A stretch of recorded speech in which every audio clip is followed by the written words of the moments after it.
This will not go on.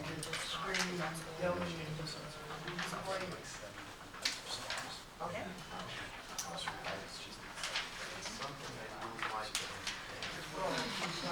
All right, I'd like to call the meeting to order. The January 31st meeting of the Nassau County Transit Committee. On the agenda today is a review of the 2024 operating budget, the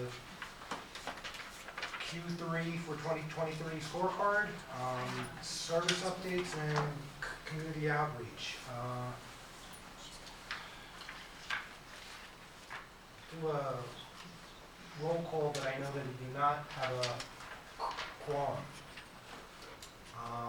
So I will turn this over to Jack for his presentation. Thank you, Mr. Gallagher. I appreciate it. Mr. Gallagher's the new county attorney supporting the board, and I certainly appreciate his support. I want to say Happy New Year, first of all, to everyone. Thank you, board, for your past support and guidance. We appreciate it very much. In the room today, along with our public that we serve every day, we have a large group of leadership from Nice Plus here. They're the folks that really run the service every day, from Able Ride and operations, safety, planning. They're the heroes that run the service every day. But I appreciate everybody being here. We've got a short presentation, and at the end, obviously, we'll take comments and questions from the board, and comments and questions from the public. So hopefully we can get this going. So again, as Mr. Gallagher mentioned, we're going to talk about the operating budget next year. This is a preview. We're not going to, there's nothing to do today, but it's just a preview of what we've been expecting. We were going to get together at the end of March to actually see the actual budget and go from there. Talk about the scorecard. We'll have some service updates and some community outreach updates for everybody. There's also some capital projects that we'll talk about here too that have kind of come into fruition. So the projected budget, some good news on the budget. We look like we're going to be fully funded for next year, which is again a great support from both our state representatives, our local representatives. The federal government has really come in to support the transit system. We're here to move communities, promote economic development, give everybody access, and so let's go over it. As normal, the orange is the biggest part of our budget. 68% of our budget is made up of the state operating assistance. This is what we project the state to supply us to operate the system for next year. We'll find out what the actual number is March 31st, April 1st, assuming that the state finalizes the budget at that period. So we'll have a very, very good indication the third week of March when we have our next meeting, and we can vote on the assumptions that we have here. But right now we're projecting this number. The Nassau County requires still a match, or the match against the state is $2.5 million. The next three lines are federal funds used to operate. So it's about a $20 million federal funds that operate the system. New York State, to help match those funds, has to supply $700,000, and the county has to supply another $700,000 to match all the federal funds. That makes up 1.4. Passenger revenue is about $31 million, so it's a good part of our operating revenue, and obviously without our riders, we don't really serve a purpose, so we understand that very much. Then the non-user revenue, what is that? That is advertising, mostly advertising. It's a little bit of some other fees that come into us, but really 99% of that is the advertising that's on the side of the vehicle. So very important to understand. So 169.2, that's a much bigger number than last year. Okay, why is that a bigger number? We're going to talk about it a little later, but it's really to supply and support our paratransit division. Inmer Hernandez is here today. He's our Director of Paratransit Operations. The Paratransit Division has been mandated by the FTA to expand service into Queens, both on the south and the north, and into Suffolk County also. So that really is a number that reflects that expanded service. We started that back last year. The largest part launched January 1st when we started service into Flushing and Jamaica. So that's why it's there. And again, the county's been great at supporting and understanding that we have to do that. It's a mandate by the FTA. So let's go into service updates, what we are projected to plan for next year, or for the year that we're in right now. First of all, let's hit the scorecard really quickly. So scorecard we do quarterly. I'm sorry, I think I wrote third quarter. It's really the fourth quarter scorecard here. We'll go across the top. On the fixed route side, we measure on-time performance. We measure missed number of pullouts at the gate here.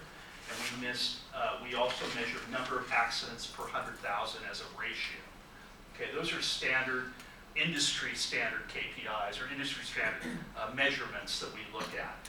So for the fourth quarter, our total aggregate average on-time performance was about 89%. That gave us an incentive of $5,000. Again, there's no money that changes hands here. It's credits and debits, basically. So we hit that number. Our missed pullouts were 1/10 of 1%, so a fairly small number. Again, that hit the number. It wasn't a penalty or a reward. We just happened to hit that little sweet spot there. And then accidents per 100,000. I'm not really proud of this number. Our accidents creeped up a little bit. We count everything as an accident. So even if we brush a signpost or a tree limb, we count that as an accident. We back over a curb, we count that as an accident. Even if there's no damage, 0 damage, we count it as an accident. So unfortunately, we didn't make our accident numbers, both on the para and the fixed side route. That tends to be an industry trend right now with transit. Accidents are creeping up a little bit. Part of that reason is the amount of new drivers that we've got coming into the system right now. Not only are our ranks affected by what's going on out there with hiring, which is challenging, right? But it's also being affected by retirees. We have a large number of folks retiring. Those 25-year, 30-year, 40-year drivers. And we have a few that are 50-year drivers.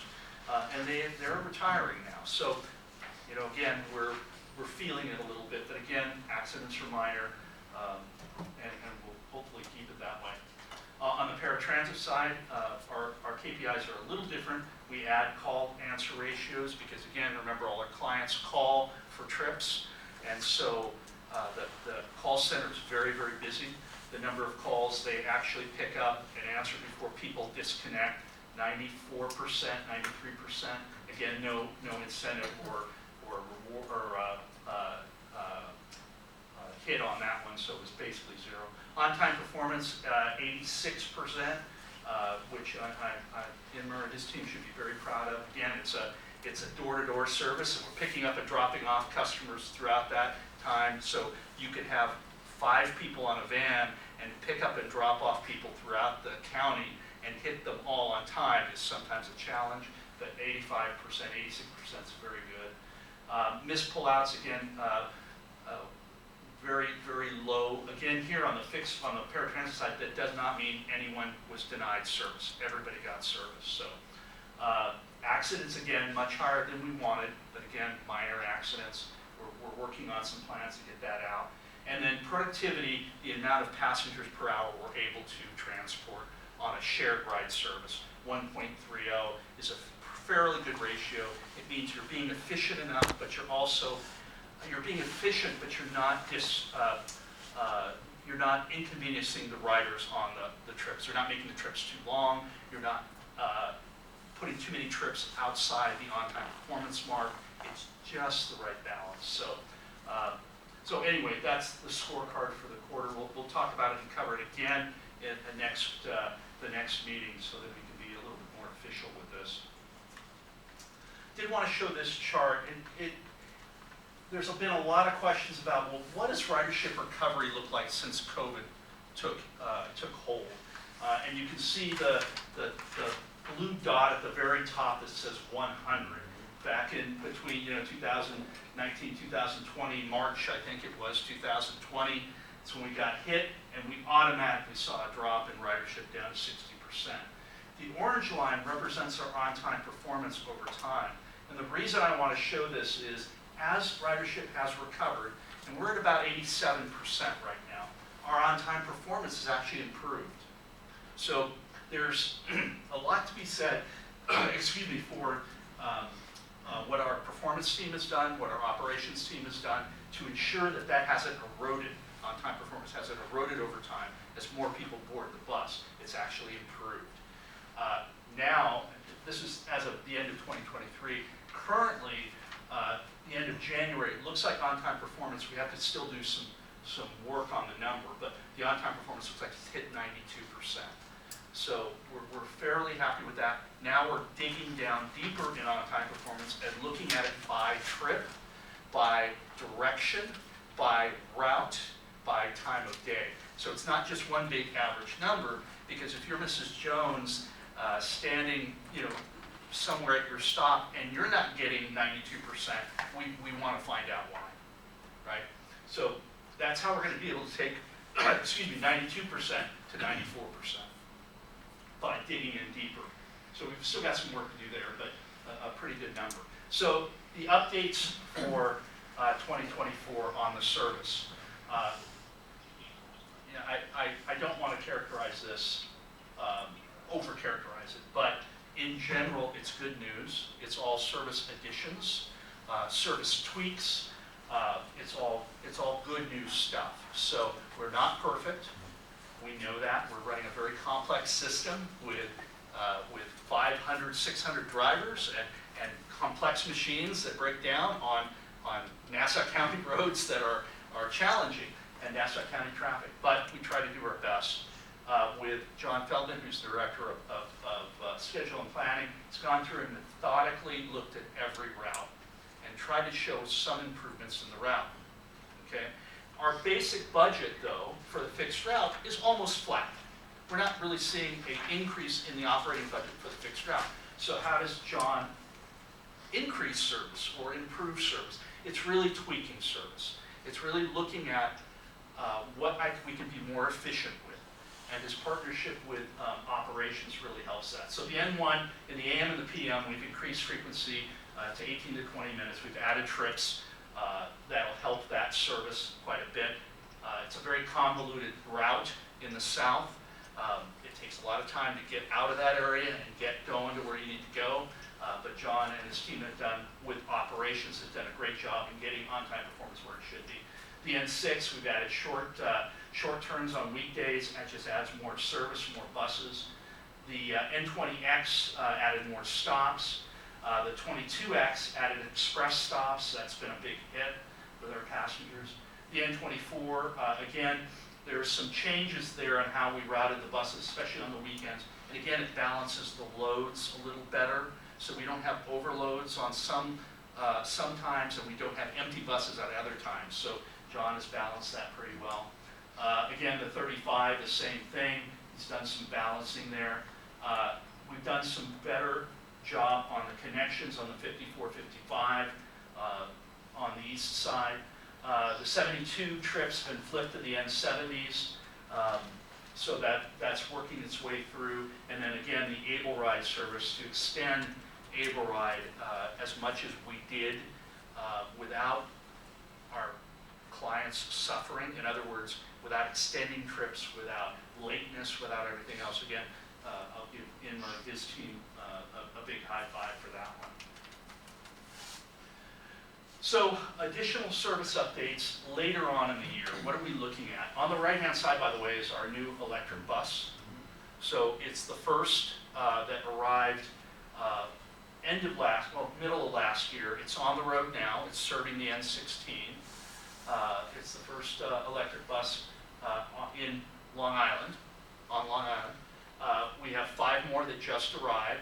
They're going through the DOT process now and being inspected. We hope to have those on the road probably by the 3rd week of February. So we'll have the full fleet of electric buses out there for everybody. So some pretty good reviews on them. The drivers like them, the passengers like them. So let's keep our fingers crossed. So, but very cool, some great graphics. We really like those vehicles. So we are planning some additional on-demand microtransit service. Mini, which is now in Freeport to Lynbrook, very successful, providing over 100 rides a day. We're looking at some additional opportunities to expand that type of service to different areas. And again, the way we use Mini is to connect people to other routes, to the Long Island Railroad, to libraries, and we look at corridors and say, okay, what are the major generators in those corridors? Long Island Railroad on each end, 2 large fixed route buses so that people can travel in and out of those communities a lot easier than currently is happening. So Mini's been a big hit. Again, more expansion as we go forward. We talked about the Able Ride expansion, electric buses, I just covered that. Again, on the N16, which goes right by the depot. So if we need to charge, we can charge midday and swap buses out. You're not going to see chargers spread out through Nassau County. No one's going to like that. So what we've tried to do is design the electric bus routes to ensure that they always come by this depot so that we can charge them on site here. And very happy to announce that the final phase of the Rosa Parks Transit Center refresh is going to start here momentarily, literally within the next few weeks. All the surfaces are going to be updated on the inside of the terminal. New floors, new walls, new doors, new air curtains around the doors. There's going to be a new convenience store built out, so it'll really look fresh. Very nice. We're very happy about it and very proud, and I think the community will be happy with it too. Oops, sorry. Let's see if I can go back. Okay. So community outreach, Erica is here. Everybody knows Erica. Erica's our Director of Customer Engagement and Communication. Did a great job this year with community outreach. She did over 50 events. 50 events in the county. She only has a team of 3. So to hit 50 events is great. We did the Santa Bus again this year. Great reaction to that. Took it to a couple of schools, United Cerebral Palsy and a couple other locations. Taught kids a little bit about bus safety, but more importantly, they saw Santa Claus. So that was the important thing. And then Island Harvest is our big push for the year. At the end of the year, we do events all through the year, but Island Harvest is our big beneficiary. At the end of the year, the team, the employees, collected $16,000 worth of food. So that's a big deal for them. Lastly, I'm going to throw this out there just to help everybody plan a little bit. Should have probably done this 10 years ago, 12 years ago. But just kind of plot out maybe some potential future BTC meeting dates. So that June 20th is no good for me. Okay, good. Well, that's why I'm planning it. We're planning them now, right? So we can obviously mess with these dates a little bit. Normally we try to do this. Normally we try to do this on a Thursday night, 3rd Thursday of whatever month it is. But again, we are very flexible, but we thought we'd get it out to everybody now. So Mr. Gallagher, that concludes the presentation. Whoops, I'm sorry, you want to go back? Yeah, there we go. So if the board has any questions, we'll start with the board first, and then we'll go from there. No? Joel? Have there been any concerns about the electric buses? Because there are major issues within the Hicksville Fire Department, and I know a couple of others that they've been talking within the fire department because of battery fires. And I didn't know, I know you guys had talked to the fire marshal and whatever like that, but is it totally alleviated his concerns, or is it still the potential that they're worried? Safety is never fully mitigated, right? Safety concerns are never fully mitigated. The best we can all do is plan for the worst, right? And train. But you're on bus. Right. So we've taken every precaution for storage locally. When buses are on the road, we've trained the drivers on what to do in case there's any type of incident. We are in the process now of recontacting the fire marshal for them to organize village first responders to come in and look at the vehicle as they normally do when we get new equipment. So they'll go through the equipment, they'll learn more from the OEM how to deal with issues. But it's a concern, obviously, and we've taken every precaution we can. Where are the batteries physically? Are they on top like the CNG or in the bottom? They're on the bottom. They're on the bottom. So they're on the bottom of the vehicle underneath. So the if floor. something happens when a fire goes up, the whole Fires? bus. Yeah, fires don't normally go up. Fires go out in this particular case. They go out the sides. That's where the fireproof is in the floor, so the fire will go out. Now, it's all a theory until it happens. What's the famous line from I think it's Mike Tyson? Everybody has a plan until you get punched in the face. Well, even Right. that, we don't assume. Right. So all we can do is plan for what we've been educated on and what the industry's been educated on. So there again, with 6 vehicles, there's I cannot think of another system outside the MTA in New York City or New York State that has more vehicles right now than we do. So everybody's learning, right?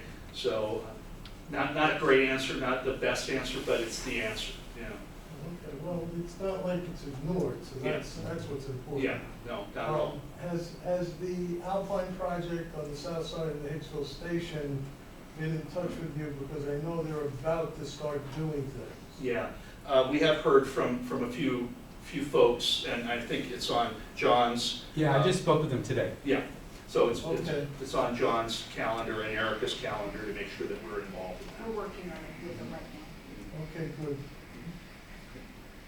Anything else from the? How many electric buses do you have altogether? 6? 6. The plan is to go to, I believe, 16. Yes. Yeah, total. And then pause and decide as an industry, not just us, really what the next thing is. Is this technology the right one? Is there another technology? Again, I want to remind everybody, all our fixed route buses, except for these 6, are compressed natural gas. So they're already almost no emission. They are low emission, and they are a great fleet. Man, they're a great fleet. So we really need to, if we're going to jump, it's going to be a major capital project to do that. People are talking about a lot of other propulsion systems, but really electric is really the only thing out there right now, and everybody's still proving, still proof. But I do like the paint job on them. Any extra? You feel like you spend a lot of money for this. Yeah, I mean the paint job. Yeah. Well, it's fixing, we'll give you crayons. You know? Yeah, yeah. Those were designed by Sharon and John. That's So good, guys, and I give it to you. yeah. If you see my car down the street, and I'll have it wrapped. So. That's good. All right. I don't think there's any other questions for me. I think so for now. Linda Van Galen did the original stuff. Yeah. So at this point, Mr. Gallagher, if it's okay with you, if we can ask the public if they have any comments? Turn this meeting over to the public. I'm sorry. Remember, give your name, Can you say your name affiliation, and address for the whatever. record, please? Huh? Can you say your name and address for the record, please? Oh, yes. My name is Richard Clory. I live at 425 New Bridge Road, apartment 32, East Meadow. What can I say? You finally are. Can someone just record me just so I can hear myself yak? You don't want me touching something. Me neither. The technology is above my pay grade. But just remember, we only have 3 minutes. All right, well, you're right. Richard, I'll record Okay, you. Just show me your email. Right, you are. Okay, 1 second, while I do it first. Go, switching over to video mode. Okay, I'm just going, hit record, and it's got, you can't aim at me. Okay, I'm done. All right, I have some key concerns. Topic is, I know you heard, I know you guys talked about, expanding the mini bus service, I'm just curious of where it's gonna be expanded to. I mean, there are a number of areas that could really benefit, like Hicksville, where the N7374 was, like even south of Hempstead Turnpike, where the N50 and N47 used to run. I mean, we're in a serious dead zone area. I mean, as far as public transportation is concerned, in those areas, at least the ones I know about. I think it could really benefit from a huge mini bus expansion service. From The mini bus service. mini bus service, from Hempstead Turnpike along Newbridge Road straight down to Belmore Station, and also connecting to the N49, north of Hempstead along the same thing. Also, Jerusalem Avenue the Hicksville area could really benefit from expanded service because there are places that do need buses, in one form or another. I know that the fixed route bus budget is flat. Am I right?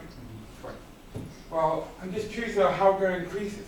I mean, how we're going to explain to the Nassau County Legislature that we need more money from the Nassau County budget, to increase, because they keep on talking about this new casino. I mean, you think that everyone's going to drive in? No.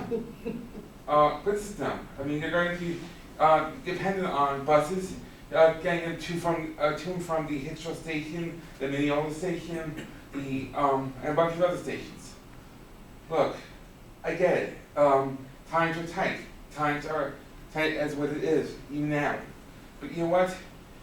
You know what's even tighter?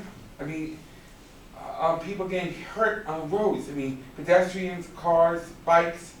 I mean, we're dealing with this huge uptick in bad drivers. If you don't believe me, you read the newspapers. I mean, they have lots of... Try to wrap it up.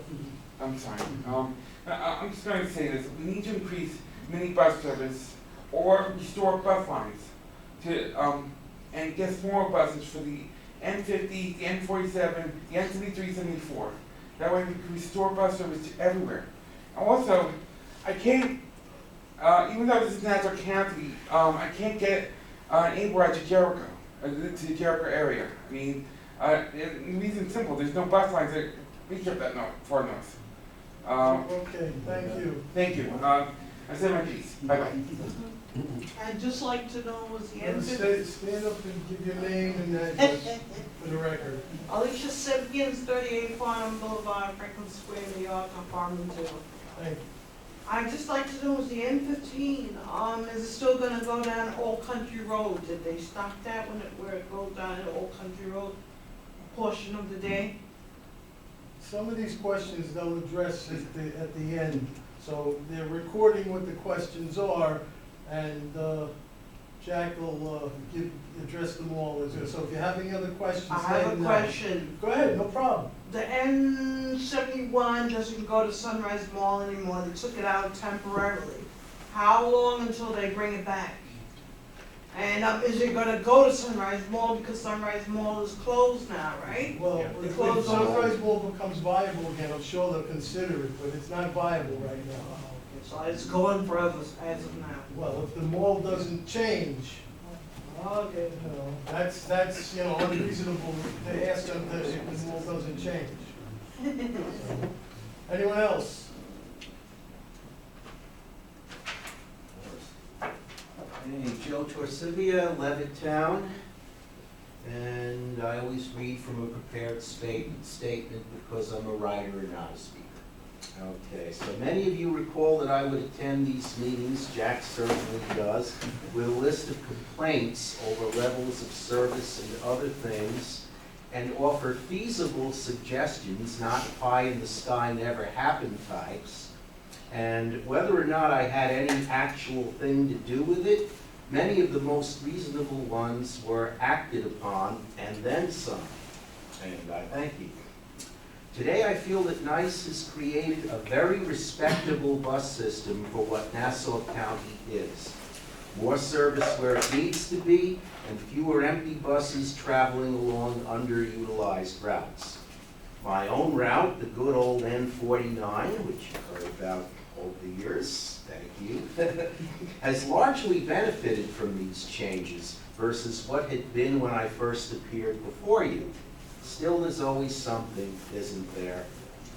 What few shortcomings still exist, and I emphasize few, I believe are owed to the fact that NICE regards the N49 and the N48 as one route and parses its services thusly. True, they have the common start and end points and a commonality along Front Street. But for nearly half of those routes, they diverge significantly in a gap too far to walk between them, serve different communities and destinations, of which some is well covered by other routes while others are not.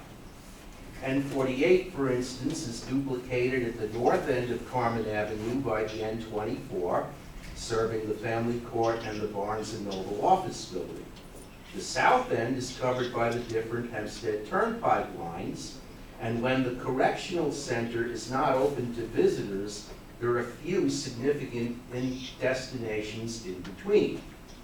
N49 has had no such duplicate coverage on Newbridge Road since the elimination of the N50, which frankly should have been one of the lines NICE needed to cut in terms of ridership, leaving the Hicksville, Levittown, and East Meadow communities along Newbridge Road with no alternative service. Plus, there is a significant shopping area at the intersection of Levittown Parkway, and there is Walmart and a surrounding shopping center at Hempstead Turnpike, all of which are not covered by the 48. These should be considered separate routes when it comes to scheduling. Last paragraph. Weekday N49 service, like so much else, has gotten significantly better. Again, thank you. Amounting to reasonable hourly service, save occasional longer gaps around 7:30 to 10 p.m., and the less reasonable 90-minute gaps on Saturday. All of which appears to be done as a schedule balancing effort with the N48, which, despite the similarities, is a different route with more alternatives. Finally, I love the new destination signs. Very good. I know John's been thinking. Thank you. Thank you, Bill. Anybody else? Last call. You got something to say? I know you do. First, thank you. First name and address. David, address or is it town in the state? Okay.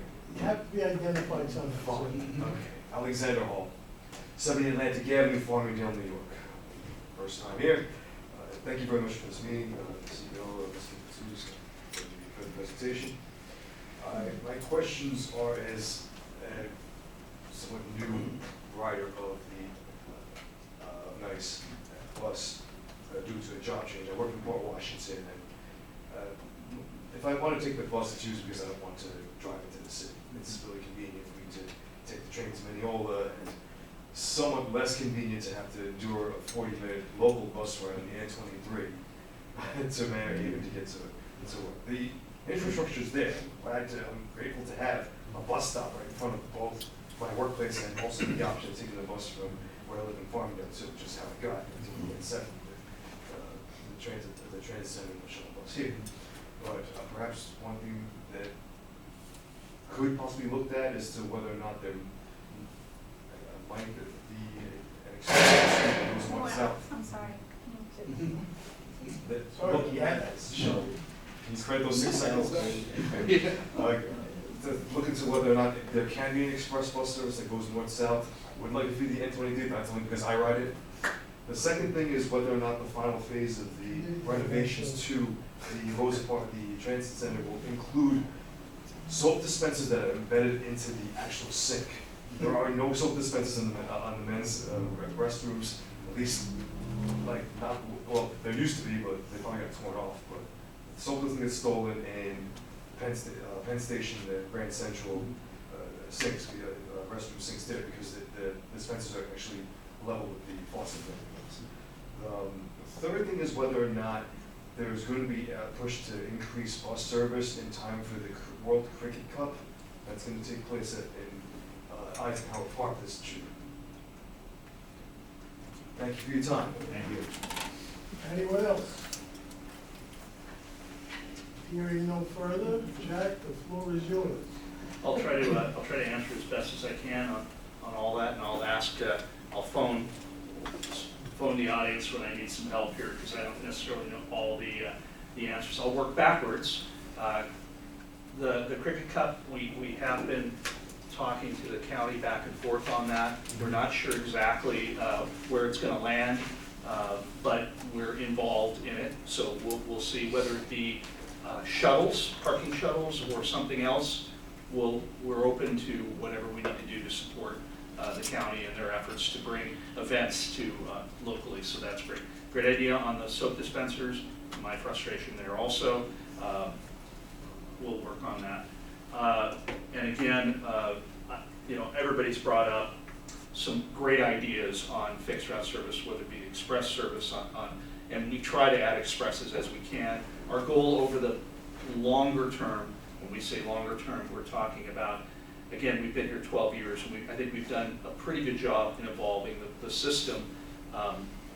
The next evolution is increasing speed of travel, more expresses, less stops, potentially somewhere down the line, bus lanes, things like that, and looking at how north-south connections work. So very, very important as we go forward.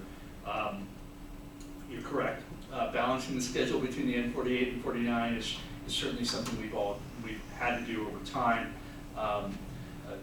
Those areas, again, back to some older N47s and 50s, yes, they weren't the best routes in the world, but we figured out a way through efficiencies on how to make them work. Ideally, again, we would continue to add on little tweaks as we go forward. We don't believe in doing full system redos, because all that does is upset everyone, and no one seems to get what they want out of it. So our thinking has always been evolve, make it better, evolve over time. The N15 does travel on the Old Country Road. Jack. So yeah, no, that's sorry. I'm Pass sorry. it over.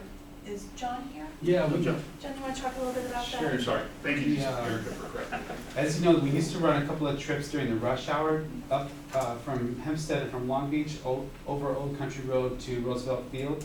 What we were finding is the trip was so long because of all the traffic on Old Country Road, it would take almost 90 minutes, and we'd often be late. So we did change those trips to go to Mineola a couple of months ago to see how customers could transfer to the N24 and 22 at Mineola to continue down Old Country Road. We're still looking at that to see if we need to put those trips back or if the transfer suffices. So they're not doing that as of now? As of now, they're not, All right, correct. thank you. Thank you, John. And then the Sunrise Mall, John, while you got the floor, go. Sure. As far as I'm aware, we're still serving the Sunrise Mall on the N71. There may be a detour locally this week or today or something like that, but the N71 is still planning to go into the mall. It continues to Amityville on the Saturday and Sunday, but it serves the mall 7 days a week. It said something up there that if this continues. Oh, we swapped that's the N72. The N72 was a short turn at 110. We just replaced it with an N70, which goes all the way to the college. Though as the mall becomes less relevant, What's that Sunrise Mall right now? Almost nothing. The route is in What 71. stores are at, what's the stores? They're, Is it completely? yeah. No, the mall's completely, At that Where's zone? Sporting goods is still there. David Buster's there because I go there on Mondays. it's just restaurants, basically. Yeah. There are restaurant staff that do take the bus, that we still service, but that will change unfortunately over time and how they redevelop the center. So there may be a time in somewhere where that stop goes out to the street potentially, though that's a problem on Center Boulevard. They're making a proposal to kind of wish to bay the property owner, so it's in play, it's just nothing's decided. Correct, yes. So if there are no other questions, we can take questions afterwards and make sure that we answer everything as we can. So, but thank you for being here and asking. So Thanks for the service. Yeah. What about the expansion, like I asked? Well, as I said briefly, just really our goal right now is to maintain the system as it is, increase the frequency of the routes that we can cover as we go forward, and more funding and resources become available, as you well pointed out, then certainly we can look at. But there are some opportunities to add a couple more mini routes, as you mentioned, this year. So we don't have the final there yet, so I have nothing to talk about there. It's just that I believe that you're missing out on a golden opportunity. I mean, just like my arrogant opinion, of course. I mean, the reason why I moved to 425 is because there used to be an N50 bus service and N47. Now I'm dependent on Able Ride and Uber to get me to work or to other areas. I love Able Ride. Don't get me wrong, you guys. I do like it. It serves its purpose well, and I'm pleased. Thank you. Don't hold it against me, please. Anyway, but like I said, Why don't you talk to them after, I'm sorry, you're right. I goof. So with that, Mr. Gallagher, I think we're all set then. Okay. Thank you. Okay, Did you, just one quick question, did you record who's here for the record of the, because we didn't really officially poll the board. I'm sorry I have to get going. Okay. Take care. Good day. Good night. I'm gonna try and make it to the next meeting, but have you guys thought about, bringing it back to Mandiola, to the legislature? Right. How long do we have until the shuttle comes? Oh, I think the show's here. Shell's not gonna leave without you. You promise? All right, Thank you. thank you much, everybody. Appreciate it. Yeah, you wanna make a motion? we don't have a quorum. You make a motion to close? Oh, all right. Yeah. There's not a quorum. Then we're out of here. Yes, okay, all right, yes. Hi, very good to see you tonight. Yes.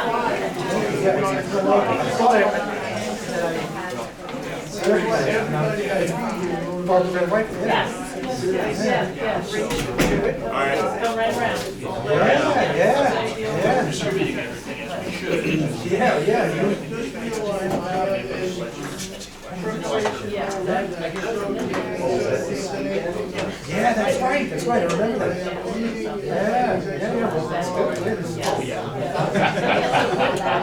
Oh, no, I already.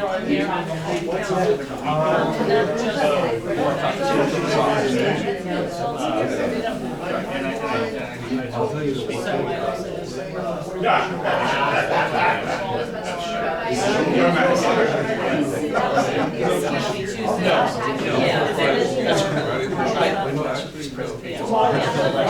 Thank you.